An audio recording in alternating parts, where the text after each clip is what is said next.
Kan ada dua jenis bantuan sebetulnya ya kalau saya ingin klarifikasi. Pertama itu bantuan reguler yang sudah diberikan oleh pemerintah sebelum wabah COVID-19 ini datang. Dan itu bantuannya disalurkan melalui Kemensos.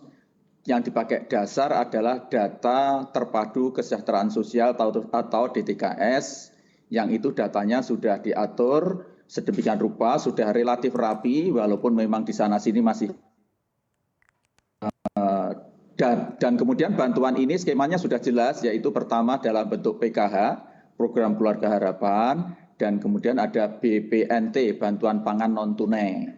Dan ketika menjelang COVID terjadi ini, jumlah penerimanya dinaikkan masing-masing dari 15,2 menjadi 20 juta untuk bantuan pangan non tunai, sedangkan untuk yang PKH, program Keluarga Harapan itu dari 5.200 menjadi 10 juta, dari 5.200.000 menjadi 10 juta.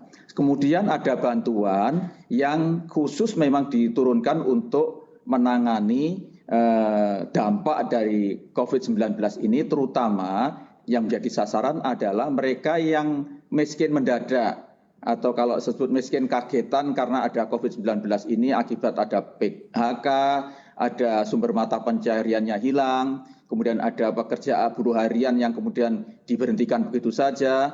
Itu selama ini tidak ada di dalam DTKS, karena itu untuk mencari mereka ini harus mendata mulai dari bawah, dan itu dilakukan oleh RT RW. Setelah RW ini dikumpulkan, kemudian dinaikkan di tingkat musyawarah desa atau musyawarah kelurahan, dinaikkan lagi ke tingkat kabupaten kota untuk diverifikasi, baru kemudian diturunkan lagi ke